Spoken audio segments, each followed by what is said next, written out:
Okay, तो पहली detail will blow your mind. देखो, ये तो हम सबको पता है कि जब से सलार मूवी को अनाउंस किया गया है तब से सलार के कैरेक्टर को डायनासोर से इंडिकेट करने की कोशिश की जा रही है। सबसे पहले तो वो सलार के टीजर में सिंपल इंग्लिश वाला डायलॉग सुनाकर और इसी चीज को आगे जस्टिफाई किया गया सलार मूवी के ट्रेलर में। वो कैसे, वो मैं बताता हूँ तुम्हें। सलार मूवी के ट्रेलर में जब हमें प्रभास यानी कि देवा की एंट्री दिखाई जाती है तब वहाँ पे हमें जो पीछे बीजीएम सुनाई देता है वहाँ पर तुम अगर ध्यान से नोटिस करोगे तो तुम्हें डायनासोर की आवाज सुनाई देगी। और मुझे सबसे बड़ा शौक तब लगा कि जब सलार मूवी के बीजीएम की वजह से सलार मूवी को ट्रोल किया जा रहा है। लेकिन यहाँ पर तुम खुद ही सोचो, रवि बसरूर यहाँ पर कोई कैची सा बीजीएम भी रख सकते थे ना, जैसा कि उन्होंने केजीएफ और केजीएफ चैप्टर 2 के साथ किया। लेकिन उन्होंने यहाँ पर अपना बीजीएम देते समय डिटेलिंग पर ज्यादा फोकस किया, ना कि कैची बीजीएम देने पर। और सिर्फ इसलिए यहाँ पर फालतू का एड फैलाना सही नहीं है। मूवी के कैरेक्टर को किसी एनिमल से इंडिकेट करने के लिए यहाँ पर उन्होंने बीजीएम पर इतना डिटेलिंग से काम किया है, तो अब तुम सोच ही सकते हो कि मूवी पर कितना डिटेलिंग से काम हुआ होगा। और यहाँ पर सिर्फ ट्रेलर में एक यही डिटेल नहीं है, बहुत सारी डिटेल्स है जिन पर कि आगे हम डिटेल में चर्चा करने वाले हैं।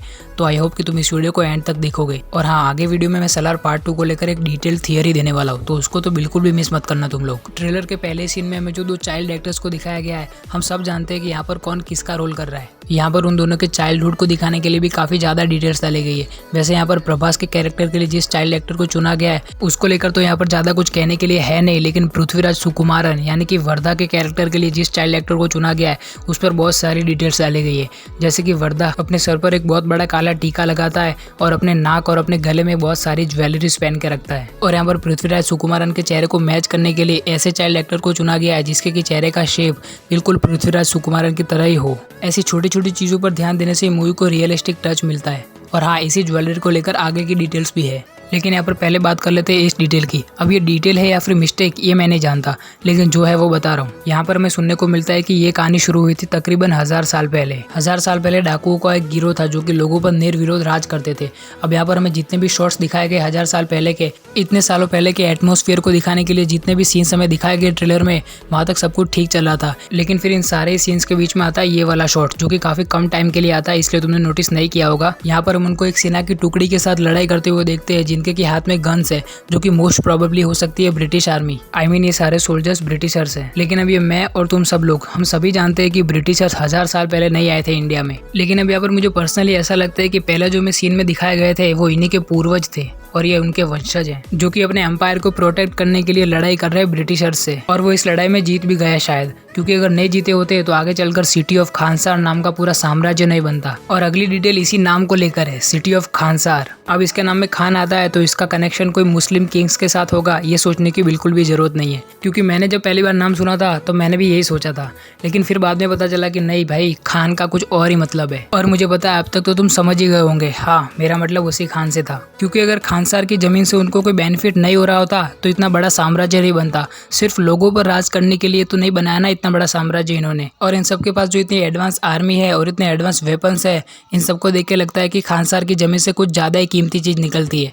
अब वो सोना ही हो वो जरूरी नहीं है, ठीक है। आई एम प्रीटी श्योर कि प्रशांत नील यहाँ पर सोना निकलते हुए तो नहीं दिखाएंगे, कुछ और ही कीमती चीज निकलते हुए दिखाएंगे। क्योंकि मेरे देश की धरती सिर्फ सोना ही नहीं उगलती, और भी बहुत कुछ उगलती है, जैसे कि ऐसा कुछ जो कि सोने से भी ज्यादा कीमती हो। और नेक्स्ट डिटेल है सिटी ऑफ खानसार के रूलर्स को लेकर। जब हमें पहली बार ये वाला सीन दिखाया गया तब हमें पता चला कि इनके जो पूर्वज थे वो अलग अलग एनिमल्स की स्पीसीज में माना करते थे, जो कि इनके कॉस्ट्यूम में साफ साफ दिखता भी है। जैसे कई एनिमल्स के दांत इन्होंने गले में लटका रखे हैं। अब ज्यादा प्रोफेशनल ना बनूं तो इन्होंने भैंस के सींगों को अपने सर पे मुकुट बनाने के लिए उपयोग किया है। और इनका जो रूलर है यानी कि इनके जो किंग है, उन्होंने तो लिटरली भैंस का मुखौटा पहन के रखा है।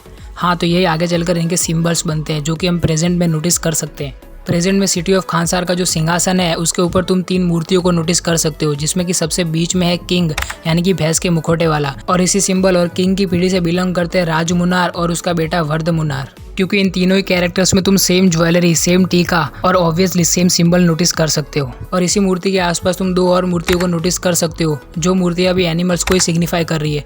एक ईगल को और दूसरा शायद वुल्फ को, जिसमें से उस ईगल वाले सिंबल से बिलोंग कर सकती है जो कि हमें ट्रेलर में ये मोहतरमा दिखाई गई थी ना ये। और वुल्फ वाली कम्युनिटी से बिलोंग करता है ये वाला कैरेक्टर, क्योंकि इसको ट्रेलर में बिल्कुल वुल्फ की तरह ही दिखाया गया है। और जो वर्धराज पर भी हमला करता है, हाँ ये सब कुर्सी के लिए ही हो रहा है। देखो, मुझे जहाँ तक लगता है कि ये तीनों जो कम्युनिटीज है अलग अलग एनिमल्स के सिंबल्स वाली, इनमें से सबसे ज्यादा पावरफुल और सबसे ज्यादा डोमिनेटिव कम्युनिटी होगी मुनार कम्युनिटी। और ये दोनों ही जो कम्युनिटीज है इनमें से कोई भी खानसार के साम्राज्य को रूल नहीं कर पाया, इसलिए प्रेजेंट में यहाँ पर इतने सारे राजनीतिक झगड़े हो रहे हैं। जिसमें से कि सीधा अटैक करने वाली है वुल्फ कम्युनिटी के लोग और पीठ पीछे खंजर मारने वाले लोग होंगे ईगल कम्युनिटी से। अब मैं आशा करता हूँ कि ये जो पूरा साम्राज्य दिखाया गया है खानसार, इसके बारे में तुम्हें कोई डाउट नहीं रहा होगा, और रहा है तो कमेंट सेक्शन में लिख के बताओ। अब नेक्स्ट डिटेल है सलार के केजीएफ के साथ कनेक्शन को लेकर। अब भाई मुझे कहते हुए तो बहुत ज़्यादा दुख हो रहा है, लेकिन जो सच है वो तो बताना ही पड़ेगा ना। सलार का केजीएफ के साथ कुछ भी कनेक्शन नहीं होने वाला है। जैसा प्रशांत नील ने कहा था ठीक वैसा ही हो रहा है। सलार की जो पूरी वर्ल्ड बिल्डिंग है वो केजीएफ से पूरी तरीके से अलग है, और इसमें तो हमें केजीएफ चैप्टर 1 में जो गरुड़ा का कैरेक्टर निभाने वाले जो एक्टर थे उनको भी अलग रोल में दिखा दिया। अब वो कैसे फिट बैठेगा केजीएफ यूनिवर्स में बताओ। चलो छोड़ो यार, इतना ज़्यादा दुखी होने की भी कोई ज़रूरत नहीं है। सलार मूवी इतनी अच्छी बनी तो है, ट्रेलर देख के साफ पता चल रहा है। शायद केजीएफ यूनिवर्स स्टार्ट करे प्रशांत नील NTR 31 के साथ। उम्मीद करते हैं, क्योंकि उम्मीद पे ही दुनिया कायम है। अब चलो आगे बढ़ते हैं।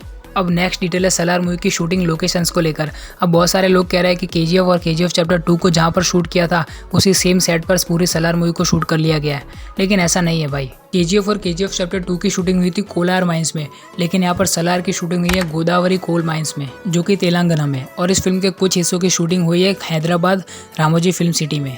और केजीएफ चैप्टर 2 की शूटिंग हुई थी कोलार माइंस में, जो कि कर्नाटक में। अब सारी माइंस तो सेम ही दिखेंगी तो लोगों को तो ऐसे ही लगेगा ना। चलो फिर अब बात करते हैं सलार 2 की फैन थियरी के बारे में। देखो, प्रशांत नील पहले ही बोल चुके हैं कि सलार पार्ट 1 और सलार पार्ट 2 ये दोनों ही मूवीज इंस्पायर्ड है उन्हीं की मूवी उग्रम से। लेकिन उग्रम तो सिर्फ एक ही मूवी थी, तो फिर प्रशांत नील 2 मूवीज कैसे बना सकते हैं? नहीं भाई, बना सकते हैं। देखो, यहाँ पर मेरी थियरी ये है कि सलार पार्ट 1 सीज फायर के एंडिंग में हमें ये देखने को मिलेगा कि जो वर्द मुन्नार है उसने धोखा दे दिया सलार यानी कि अपने देवा को, और फिर आगे चलकर हमें सलार पार्ट 2 में देखने को मिलेगा देवा वर्सेस वर्धा। क्योंकि प्रशांत नील ने खुद ने इंटरव्यू में कहा था कि सलार एक ऐसी स्टोरी है जिसमें कि 2 दोस्त होते हैं और जो कि आगे जाकर बहुत बड़े वाले दुश्मन बनने वाले हैं। तो अब सलार के ट्रेलर में तो हमें ऐसा एक भी सीन नहीं दिखाया गया, तो मोस्ट प्रोबेबली ऐसा हो सकता है कि सलार की एंडिंग में जो देवा है वो धोखा खाएगा और फिर सलार पार्ट 2 में वर्धा की बचाएगा।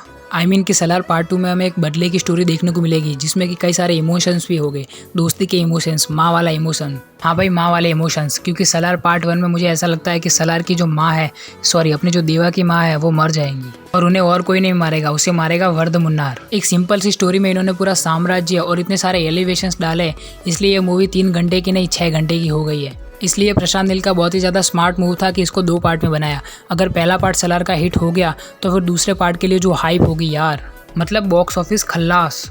हाँ, तो ये थी थियरी मेरी सलार पार्ट 2 और सलार पार्ट 1 की एंडिंग को लेकर। तो अब तुम अपने थॉट्स मुझे कमेंट सेक्शन में लिख के ज़रूर बताना, और अगर ये वीडियो तुम्हें पसंद आया तो लाइक मारो इस वीडियो को, और अगर इस चैनल पर नए आए तो चैनल को सब्सक्राइब भी कर लेना। मैं मिलूंगा तुमसे किसी और अगले वीडियो में। कुछ और हिडन डिटेल्स बची है सलार के ट्रेलर में, जिसको कि हम कवर करेंगे आने वाली वीडियो में। तो बने रहना इस चैनल पर। बाय। वैसे तुम में से किस ने उग्रम मूवी देखी है प्रशांत नील की? अगर नहीं देखी तो बहुत अच्छा किया भाई, सीधा सलार ही देखना, फ़ायदे में रहोगे।